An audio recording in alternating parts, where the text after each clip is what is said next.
Hi, my name is Victor, and the MikroTik Staff Ultra Value Picks are finally back. A series where we remember some of the unjustly forgotten devices that still have a lot to bring to the table. And today, me being the MikroTik Staff, I brought you my Ultra Value pick, which is the CSS326. And I know that some of you are afraid to give the Switch OS a try, but believe me, with the features this baby has and for the price we offer, you should really consider it. So let's take a closer look. So first of all, before we discuss all the features and everything, I want to address the strong aspects of Switch OS. First of all, plug and play. Who doesn't like pure, real, solid plug and play? Really, Switch OS is all about the speed and convenience. It is pre-configured, just power it. By the way, two ways to power it, DC jack and PoE. So that's good. But yeah, it's plug and play, it's pre-configured, it just works out of the box, and you can do all your switching without ever seeing a user interface, without doing any configuration. But if you do need to configure something, which we usually do, right?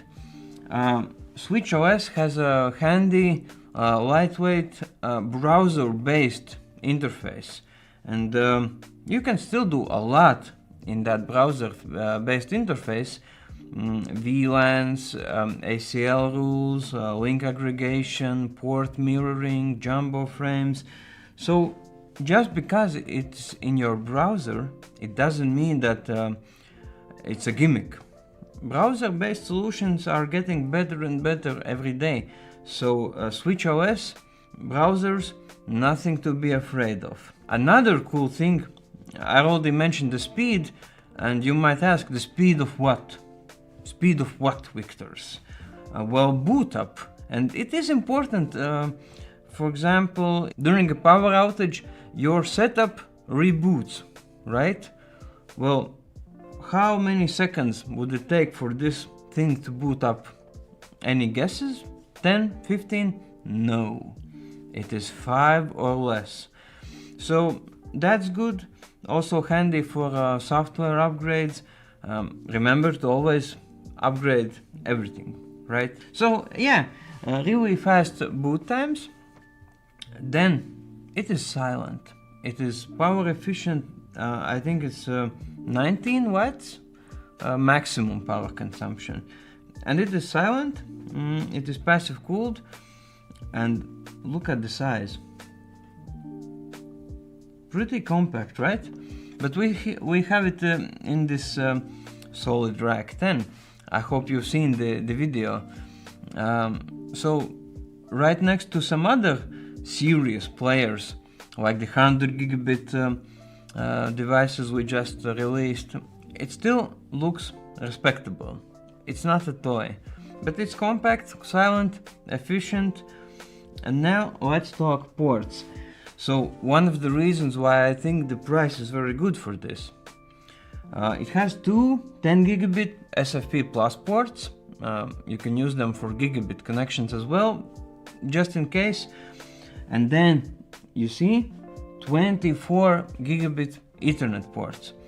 I think despite this switch not being one of the newest ones, the price for a port, like per port, is still very good.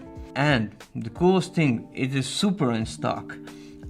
I just checked this morning, because sometimes I tell you about some devices and turns out that you have to wait a little bit for them. Not this time.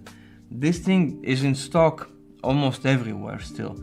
So just take a look around, ask around, and you might get some good deals on this. So, what do you think? Is this something you're already using, or are you considering it, or is a feature missing from this? Tell me in the comments.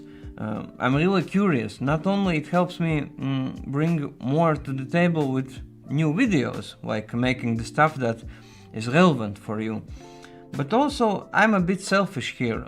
I use your comments and feedback to become smarter, because I'm just Victor from marketing, and usually I can learn a lot from you guys. So yeah, tell me in the comments, what do you think about this switch? So yeah, see you next time. More value picks will come.